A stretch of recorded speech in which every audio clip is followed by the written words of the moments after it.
Hello everyone, welcome to our channel career talks. आज के session में डिस्कस करेंगे हम लोग एक इम्पोर्टेंट एनर्जी पाइपलाइन के बारे में, जिस पाइपलाइन का नाम है नॉर्ड स्ट्रीम 2 पाइपलाइन। इस पाइपलाइन की इंपॉर्टेंस यूरोप के लिए क्या होगी, इसको समझेंगे आज के सेशन में। फिर ये पाइपलाइन से कौन से नेशंस को हाईली बेनिफिट होगा, इस पाइपलाइन को लेकर के यूएसए का स्टैंस क्या है, पोलैंड और यूक्रेन के स्टैंस क्या है, यूक्रेन के स्पेसिफिक कंसर्न्स क्या है इसको लेकर के, और यूरोपियन यूनियन क्या कह रहा है इस पूरे पाइपलाइन के बारे में। इन सभी डायमेंशन में इस सेशन में हम चीजों को एक्सप्लेन करेंगे। तो चलिए स्टार्ट करते हैं फिर हम लोग आज के अपने इस सेशन को। देखिए, नॉर्ड स्ट्रीम 2 पाइपलाइन एक आपका गैस पाइपलाइन है, और इस पाइपलाइन के माध्यम से रशिया जो है वो नेचुरल गैस का सप्लाई जर्मनी को कर पाएगा। और ये पाइपलाइन रशिया और जर्मनी के बीच में ले डाउन की गई है बाल्टिक सी के रास्ते से होते हुए। इस टोटल पाइपलाइन की जो कैपेसिटी है, टोटल कैपेसिटी है, वो है आपकी 55 billion cubic meter of gas per year के अराउंड। और इससे पहले भी जो नॉर्ड स्ट्रीम 1 पाइपलाइन बिछाई गई थी उसकी कैपेसिटी भी आपकी 55 बिलियन क्यूबिक मीटर के आसपास ही थी। यहाँ पर इस NS2 पाइपलाइन का जो मैन्युफैक्चरिंग स्टार्ट हुआ था वो 2016 के आसपास इस पाइपलाइन की मैन्युफैक्चरिंग स्टार्ट हुई थी। 2018 के आसपास इसकी कंस्ट्रक्शन स्टार्ट हो गई थी, और ऐसा माना जा रहा है कि 2021 के खत्म होते होते तक ये प्रोजेक्ट ऑलमोस्ट पूरा कंप्लीट हो चुका है। यानी कि नॉर्ड स्ट्रीम 1 और Nord Stream 2 pipeline collectively almost around 110 billion cubic meter of gas per year supply कर पाएगा रशिया इस पाइपलाइन के थ्रू यूरोपियन कंट्रीज को, और स्पेशली इस समय पर जर्मनी को। इस पाइपलाइन की टोटल लेंथ देखेंगे आप तो ये 1224 किलोमीटर के आसपास है, और ये pipeline shortest, most economical and environment friendly route है रशिया के रास्ते से जर्मनी तक के बीच में। और इस पूरे पाइपलाइन को बिछाने में $11 बिलियन के आसपास का एक्सपेंडिचर यहाँ पर किया गया है। इस पाइपलाइन को अगर हम लोग मैप पे देखें तो आप देख सकते हैं यहाँ पे रशिया के पास उनकी एक इंपॉर्टेंट सिटी है सेंट पीटर्सबर्ग, और सेंट पीटर्सबर्ग के बाद ये रशिया के कुछ नेबरिंग कंट्रीज देख सकते हैं हम लोग, फिनलैंड, एस्टोनिया, लेटविया, लिथुआनिया। तो यहीं पर ये कंट्रीज के आसपास ये इंपॉर्टेंट सी है, इस सी का नाम है बाल्टिक सी। और यहीं इसी रूट से होते हुए रशिया बाल्टिक सी से होते हुए इस पाइपलाइन को लेकर के जाता है जर्मनी तक। यहाँ पे आप देख सकते हैं ये जो लाइट रेड कलर है, ये लाइट रेड कलर रिप्रेजेंट करता है पुराने नॉर्ड स्ट्रीम पाइपलाइन को, ये डार्क रेड कलर रिप्रेजेंट कर रहा है नॉर्ड स्ट्रीम 2 पाइपलाइन को, और फिर ये जो ब्लू लाइन देख रहे हैं आप, ये ब्लू लाइन रिप्रेजेंट करता है कि रशिया के जो दूसरे रास्ते हैं गैस को सप्लाई करने के लिए यूरोपियन कंट्रीज को, वहां पर ये लाइन उसे रिप्रेजेंट करता है। तो इस तरीके से ये जो लाइंस है, ये लाइंस रिप्रेजेंट कर रहे हैं आपके रशिया के सप्लाई को, रशिया किस तरीके से नेचुरल गैस का सप्लाई करके यहाँ पर अपने लिए रेवेन्यू जनरेट करता है। तो इस तरीके से जो ये गैस पाइपलाइन है उसका एक्सपेंशन पूरे यूरोप के अराउंड रशिया के द्वारा किया गया है, और हम स्पेसिफिकली इस लाइन को कह रहे हैं ये है अपना नॉर्ड स्ट्रीम 2 पाइपलाइन। ठीक है। अब इस पाइपलाइन को लेकर के काफी सारी कंट्रोवर्सी अराइज हो रही है, और ये कंट्रोवर्सी ये समझ लीजिए जब डोनाल्ड ट्रंप थे, और डोनाल्ड ट्रंप से पहले जब बराक ओबामा थे, उस समय से ही यहाँ पर इस पाइपलाइन को लेकर के काफी सारे ऑब्जेक्शन यहाँ पर रेज किए गए थे। स्पेसिफिकली डोनाल्ड ट्रंप के द्वारा तो यहाँ पर सैंक्शंस भी लगाए गए थे कि नॉर्ड स्ट्रीम 2 पाइपलाइन से जो भी कंपनी अगर अफिलिएट होती है तो उसको यूएसए का जो हार्ड सैंक्शंस है वो झेलना पड़ेगा यहाँ पर। क्योंकि यूएसए का ये कहना है कि अगर रशिया इस पाइपलाइन को बिछाने में कामयाब हो जाता है और यूरोपियन नेशंस अपनी एनर्जी सिक्योरिटी के लिए रशिया पर डिपेंडेंट होते हैं, तो रशिया इसे एक टूल की तरह यूज कर सकता है यहाँ पर जियोपॉलिटिकल कॉन्टेक्स्ट में, यहाँ पर निगोशिएशन के लिए। और यहाँ पर यूएसए एक मोस्ट इंपोर्टेंट पार्टनर है नेटो ग्रुप का। तो नेटो ग्रुप का मोस्ट इंपोर्टेंट पार्टनर होने की वजह से यूएसए अपना ये कंसर्न इस तरीके से शेयर करता है कि ये एनर्जी सिक्योरिटी के लिए भी खतरा नहीं है, और खतरा है, और ये जितने भी देश हैं उनकी नेशनल सिक्योरिटी के लिए भी खतरा बन सकता है ये पाइपलाइन, अगर रशिया ने इसको स्टैब्लिश किया पूरे यूरोप के अराउंड। तो इस वजह से यूएसए इसको शुरू से ही क्रिटिसाइज करता हुआ आया था। डोनाल्ड ट्रंप ने हार्ड सैंक्शंस भी लगाए थे, लेकिन फिर जॉय बाइडेन के आने के बाद जर्मनी के कंसर्न एक्सप्रेस करने के कारण जर्मनी नाराज हुआ इस सैंक्शंस के बाद जब, तो जॉय बाइडेन ने यहाँ पर वापस से चीजों को नॉर्मलाइज करने की कोशिश करी, और फिर उन्होंने सैंक्शंस हटा लिए, और फिर उसके बाद इस पाइपलाइन के अराउंड जो काम है वो तेजी से बढ़ने लग गया। बट इस पाइपलाइन को लेकर के काफी सारे स्टेक होल्डर्स हैं जो यहाँ पे कंसर्न एक्सप्रेस कर रहे हैं। तो उन्हीं कंसर्न्स को अब यहाँ पे समझने का काम करते हैं कि कौन सी कंट्री के क्या कंसर्न्स हैं इस पाइपलाइन को लेकर के। तो देखो, यूरोप में जो गैस प्राइसेस है, वो गैस प्राइसेस पिछले साल, ये समझ लो उसने सारे प्राइस, सारे रिकॉर्ड जो है वो ब्रोक कर दिए। यहाँ पर जो प्राइस है वो $1000 पर 1000 क्यूबिक मीटर पहुंच गया था। ये इस वजह से, बिकॉज अभी गैस सप्लाई का कोई ऑल्टरनेटिव नहीं था। स्टोरेज लेवल जो है वो काफी कम थी, क्योंकि विंटर सीवियर होने के कारण यहाँ पर गैस को स्टोर करना काफी डिफिकल्ट हो जाता है। फिर कोविड 19 पैंडेमिक एक रीजन था, उसकी वजह से यहाँ पर प्राइस में दुनिया भर के अलग अलग फ्यूल्स में, अलग अलग गैसेस में यहाँ पे प्राइस राइज हमें देखने को मिला।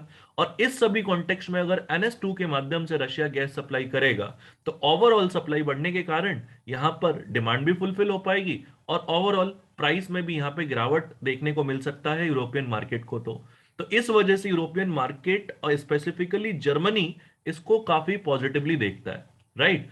और ये अगर पाइपलाइन पूरा होता है तो ये रशिया को डायरेक्ट एक्सेस मिल जाएगा यूरोपियन गैस मार्केट के साथ।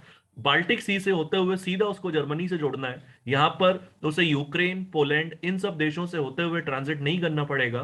वो डायरेक्टली एक्सेस कर पाएगा यूरोपियन गैस मार्केट को, अगर ये प्रोजेक्ट कंप्लीट होता है तो।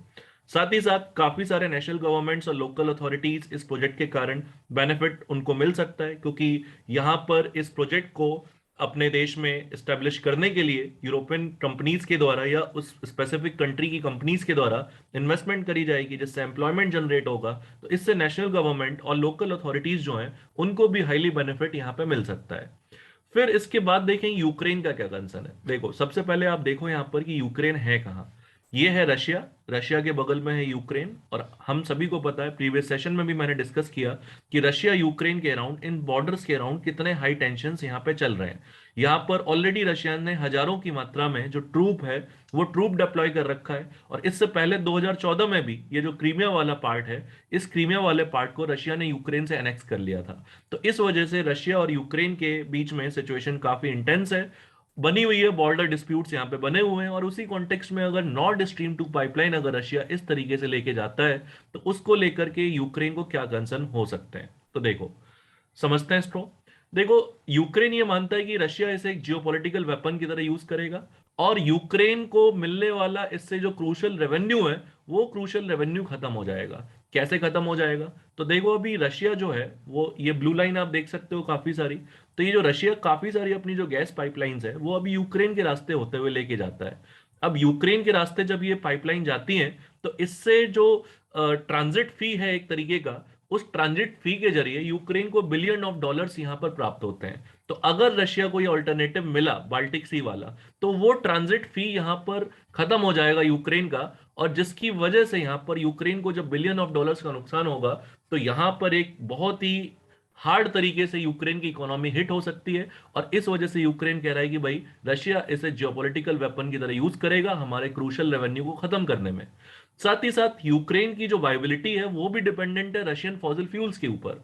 और यूक्रेन को यह भी लगता है कि रशिया जो फ्यूचर में एनर्जी सप्लाई जो है वो कट कर सकता है यूक्रेन के खुद के कंजम्पशन के लिए। और इस तरीके से यूक्रेन में ये क्राइसिस डेवलप करने में रशिया एक बहुत इंपॉर्टेंट रोल प्ले करेगा, अगर यूरोपियन कंट्रीज इस प्रोजेक्ट को पूरा होने देती हैं तो। साथ ही साथ अगर ये प्रोजेक्ट पूरा होता है, रशिया और इकोनॉमिकली स्ट्रेंथन होता है, तो यहां पर यूक्रेन का मानना है कि इससे रशिया को फ्री हैंड मिल जाएगा, क्योंकि वो यूरोप के अदर कंट्री से नेगोशिएट कर पाएगा एट द सेम टाइम इस पाइपलाइन के जरिए। और at the same time military actions के जरिए यूक्रेन के जो भी पार्ट्स हैं उनको मे भी रशिया एनेक्स कर ले। यूक्रेन के द्वारा कुछ इस तरीके के एलिगेशन यहां पर लगाए जाते हैं। फिर यूक्रेन के बाद दूसरी कंट्री के भी अगर कंसर्न्स देखें, तो यूक्रेन का जो पड़ोसी है वो है पोलैंड। पोलैंड का कहना है कि जो गैसोलीन प्रोजेक्ट है ये काफी आपका एंटी कॉम्पिटिटिव है, क्योंकि भाई यहाँ पे पोलैंड भी इन्वॉल्व है यहाँ पर गैस की सप्लाई करने में। और इस वजह से यहाँ पर उनको कंपटीशन जो है वो भयंकर तरीके से बढ़ता हुआ देखने को मिल सकता है। सो पोलैंड के द्वारा यहाँ पे कहा जा रहा है कि ये प्रोजेक्ट एंटी कॉम्पिटिटिव है। और उनके द्वारा ये भी कहा जा रहा है कि इस पाइपलाइन के जरिए पूरे के पूरे यूरोपियन यूनियन को तोड़ देगा रशिया। ये पोलैंड का स्टैंड है इस पाइपलाइन को लेकर के। यूएसए भी इस पाइपलाइन को अपोज करता है। यूएसए का कहना है कि ये मॉस्को का जो लेवरेज है यूरोपियन कंट्रीज के ऊपर, उसको सिग्निफिकेंटली इंक्रीज कर देगा। और यहाँ पर जो वेस्टर्न अलायंसेस हैं, वो वेस्टर्न अलायंसेस जो हैं वो वेस्टर्न अलायंसेस में डिस्प्यूट आ सकती है यहाँ पर इस तरह के पाइपलाइन के बाद, तो यहाँ पर यूएसए का भी यही सेम मानना है कि रशिया इसे एक जियोपॉलिटिकल टूल की तरह यूज कर सकता है। जर्मनी इस प्रोजेक्ट को शुरू से ही सपोर्ट करता है, क्योंकि जर्मन काफी सारे बिजनेसमैन जो हैं उन्होंने इस प्रोजेक्ट में हाईली इन्वेस्ट किया था, और जर्मनी की खुद की रिक्वायरमेंट के कारण जर्मनी इस प्रोजेक्ट को शुरू से यहाँ पर वो सपोर्ट करता आया था। लेकिन अभी भी जर्मनी ने कोई ऑपरेटिंग लाइसेंस इशू नहीं किया है, अभी भी NS2 के माध्यम से जो एनर्जी सप्लाई है वो अभी पेंडिंग है। जब तक ये लाइसेंस नहीं मिलेगा तब तक यहाँ पर एनर्जी का जो सप्लाई है वो स्टार्ट नहीं हो सकता है यहाँ पर। और जर्मनी जो है वो अब भी कंटिन्यूसली निगोशिएट करने की कोशिश कर रहा है रशिया के साथ कि यूक्रेन के ऊपर वो इस तरीके के जो अपना स्टैंड रख रहा है एग्रेसिव, उसको वो पीछे ले। फिर उसके बाद यूक्रेन को भी वो प्रॉमिस कर रहा है कि आपको हम लोग हेल्प करेंगे हाइड्रोजन इकोनॉमी के फॉर्म में डेवलप करने में, उस हाइड्रोजन एनर्जी डेवलपमेंट में जर्मनी आपकी मदद करेगा। और इस तरीके से जितने भी स्टेक होल्डर्स हैं, उन स्टेक होल्डर्स के बीच में अभी कंटिन्यूसली बातचीत चल रही है। और जब तक प्रॉपर नेगोशिएशन कंसेंसस डेवलप नहीं होता तब तक यहाँ पे लाइसेंस जो है उसमें डिले हमें देखने को मिल सकता है। लेकिन फिर भी जर्मनी जो है वो इस प्रोजेक्ट को हाईली सपोर्ट करता है। यूरोपियन यूनियन का कहना है कि जो गैसप्रॉम है, गैसप्रॉम वही कंपनी है जो इस पूरे प्रोजेक्ट में सबसे बड़ी भूमिका निभा रही है रशिया की तरफ से। ये रशिया की one of the biggest company में से एक है। तो गैसप्रॉम के बारे में यूरोपियन यूनियन का कहना है कि ये वायलेट करती है मार्केट ओरिएंटेड एनर्जी पॉलिसी को। क्यों? क्योंकि यही लोग सप्लाई भी कर रहे हैं गैस को, यही लोग ट्रांसपोर्ट भी कर रहे हैं। लेकिन यूरोपियन यूनियन के हिसाब से ट्रांसपोर्टेशन एटलीस्ट थर्ड पार्टी के द्वारा की जानी चाहिए थी, सप्लायर को ही ट्रांसपोर्टेशन में इन्वॉल्व नहीं होना चाहिए था। तो इस वजह से ये कह रहे हैं कि मार्केट ओरिएंटेड जो एनर्जी पॉलिसी है यूरोपियन यूनियन की, उसके खिलाफ है ये प्रोजेक्ट, और इस वजह से ये भी अपोज कर रहे हैं। बट रशिया कंटिन्यूसली यहां पर इन कंसर्न्स को एड्रेस करने की कोशिश कर रहा है, और वो कह रहा है कि भाई ये यूरोप के भलाई में ही है, ये प्रोजेक्ट यूरोप के एनर्जी सिक्योरिटी के लिए है प्रोजेक्ट। तो यूरोप को और डिले नुकसान पहुंचा सकता है अगर उनका इस तरह का नेगेटिव एटीट्यूड रहा तो। अब लास्ट में हमारे सामने सवाल ये बनता है कि does the project seem viable.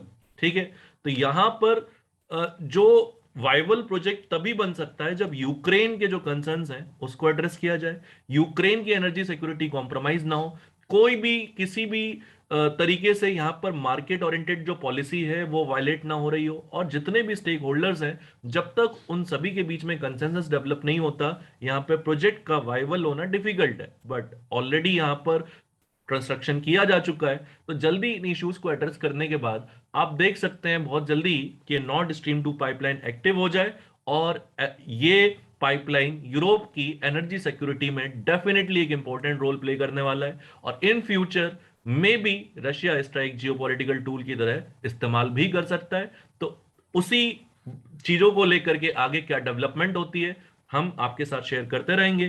तो ये था हमारा आज का सेशन। तो अगर आपको ये सेशन पसंद आया तो आप इसे लाइक कर सकते हैं, शेयर कर सकते हैं, सब्सक्राइब कर सकते हैं। So that's all from my side everyone, thank you and have a good day to all of you.